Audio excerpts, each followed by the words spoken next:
人性到底有多可怕？这3个强盗闯进民宅，烧杀抢掠，老太太慌忙出门求救，3人哈哈大笑。为首的强盗张弓搭箭，和另外2个兄弟打赌，这一箭会射中哪里。最终一箭过去，箭矢直穿老太太的脑门。这时里屋传来儿童的哭喊声，光头手持大斧在里面搜寻儿童的身影，找到之后直接残忍的捅死，没有一点人性。看到弟弟惨死当场，姐姐痛苦万分。可他的哭声也被强盗们听见，这下完蛋了。3个强盗见他貌美如花，直接掳走了他。当这家的大儿子魏虎赶到家里时，家里人全都不见了。他疯狂的寻找，终于在不远处看到了丢在路边的母亲和弟弟的尸体。魏虎悲痛地拔出母亲头上的箭矢，看到这支箭，他认出来了，之前有3个壮汉曾向他问路，他好心指路，结果对方不仅不感谢，还射出箭矢戏耍他，跟眼前这根箭一毛一样。如今家人惨死，肯定和那3个人脱不了关系。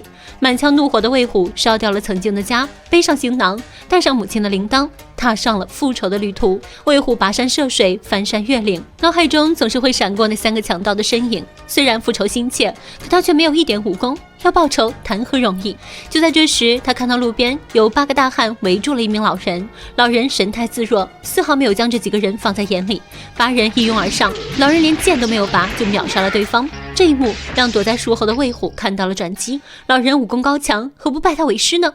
他拼命地追赶着老人，想让老人收他为徒。老人只是不紧不慢地迈着步伐。魏虎发现无论自己怎么追，始终追不上老人。每一次刚刚靠近老人，老人就瞬间远遁。追了1天1夜，魏虎终于精疲力竭，瘫倒在地。谁知老人折返回来，忍不住对着魏虎点点头。很明显，老人认可了他。老人询问魏虎为什么要这么坚持。魏虎手握铃铛，告诉老人自己想要学武功，好为死去的家人报仇。听完魏虎的遭遇，老人决定收他为徒。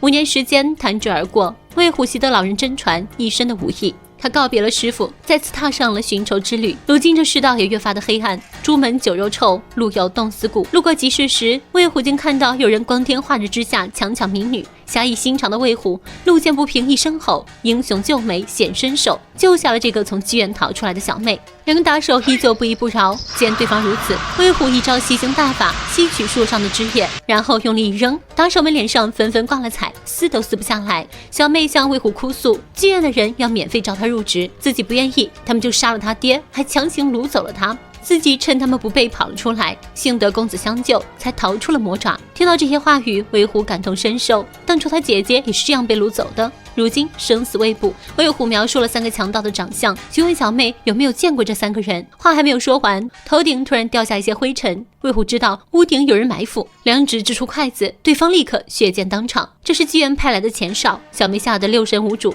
魏虎告诉小妹，想要活下去，就要给妓院一个下马威。楼下妓院的大队人马已经杀到，魏虎毫无惧色，对方抄起家伙围攻魏虎，但魏虎依然不是当初那个初出茅庐的小子了，这些杂兵根本不够玩。几个回合间，大堂就已经躺满了尸体。魏虎带着小妹来到了妓院，老板一见魏虎就知道手下的人全军覆没了。老板换脸比翻书还快，看到杀气腾腾的魏虎，老板笑脸相迎，询问魏虎有何贵干。魏虎描述了当初3个强盗的长相，问老板知不知道他们的下落。老板说出了那3个人的身份：老大乾坤宫左景龙，老二天魔剑严天，老三修罗府杨刚。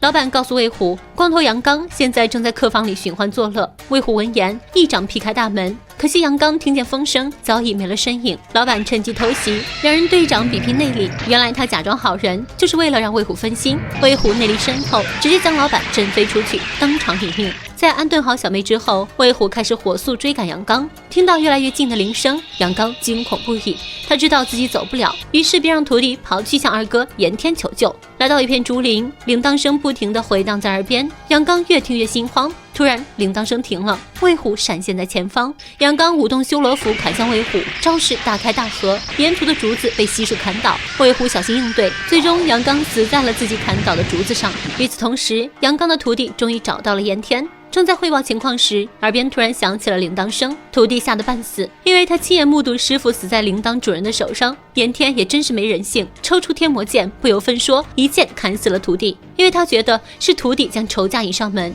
夜晚，魏虎在客栈歇脚，突然外面传来脚步声，魏虎立刻吹灭蜡烛，警惕地拿剑应对，结果虚惊一场，来人正是小妹。现在的小妹无依无靠，只好来投奔魏虎。看着小妹哭泣，魏虎于心不忍，便答应将小妹留在身边。到了深夜，魏虎和严天狭路相逢，此时电闪雷鸣，天降大雨。这严天死到临头了，还很顾及形象，说雨太大，自己头发扎起来不方便，要求进一旁的破庙里去比试。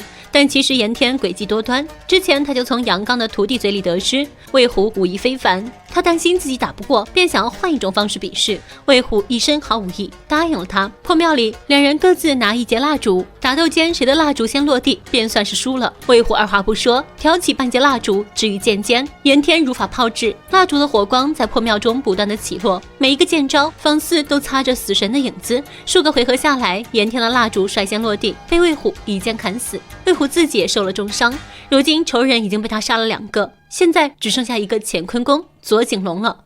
第二天，伤还没有痊愈的魏虎就迫不及待地上路寻找左景龙。小妹始终跟随着魏虎，魏虎不愿意让小妹吃苦，劝小妹离开，但小妹早已经芳心暗许，不肯走。虽说自己送上门的娘们儿不要白不要，但魏虎还是按耐住了寂寞，他还有血海深仇未报，感情这种事并不是他现在考虑的。早上两人在酒楼吃饭时，魏虎偶然间听到了隔壁的劫狱计划，而负责劫狱的老大正是左景龙。魏虎突然心生一计，他先是劝小妹离开，然后故意挑起事端，接连杀死了左景龙好几个手下。官府的人赶到后，将魏虎抓进了监牢，这也正中了魏虎的下怀。他默默地坐在牢房里，等待左景龙的到来。期间，牢房里的几人将一个叛徒活活打死，魏虎看在眼里，并没有出声阻止。半夜，左景龙果然杀到了监狱，魏虎藏起铃铛，以免被左景龙发现。虽然仇人就在眼前，但魏虎却没有着急，一来对方人数众多，二来自己没有武器，打起来恐怕凶多吉少。手下给左景龙汇报酒楼里发生的事情，左景龙很欣赏魏虎脾气，和魏虎过了2招，发现魏虎身手不错，便提议魏虎入伙，以前的事既往不咎，以后跟随自己吃香的喝辣的。魏虎顺水推舟答应了下来，一路来到了左景龙的老巢。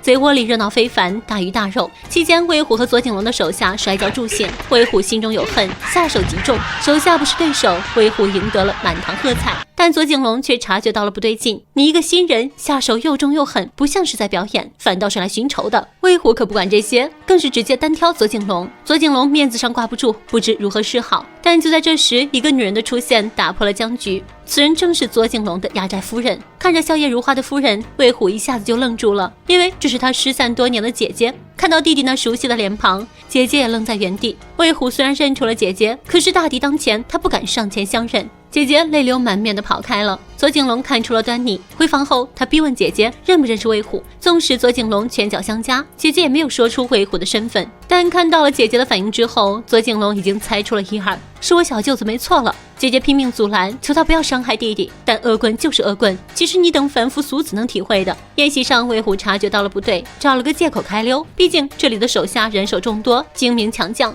这时小妹看到了魏虎的背影，急忙上前打招呼。魏虎知道自己被跟踪，于是带着小妹来到一处僻静的地方。这时左景龙带着手下突然杀到，魏虎措手不及，刚想去拿剑就被制住。左景龙知道魏虎武艺高强，他劝魏虎乖乖就范，还拿小妹的性命相威胁。魏虎不知如何是好，当初叫你离开，你自己偏不，这下反倒成了拖油瓶。要我说啊，你被这群大老爷们干死，那也是活该。就在双方僵持之际，护弟心切的姐姐突然闯了进来，魏虎趁机拿起长剑砍杀，一人护住姐姐和小妹，在院子里和左景龙的手下殊死搏斗。可双拳难敌四手，姐姐为了保护弟弟，被左景龙一箭射中，小妹也被手下抓住。魏虎化悲愤为力量，将左景龙的手下尽皆砍杀。紧接着他摇动铃铛，催命的铃声在左景龙耳边回荡，当初的记忆不断在左景龙脑海里闪过。左景龙方寸大乱，姐姐拖着伤重的身体扑向左景龙，魏虎趁机上前。左景龙虽然剑法出众，但贴身搏斗明显不是对手，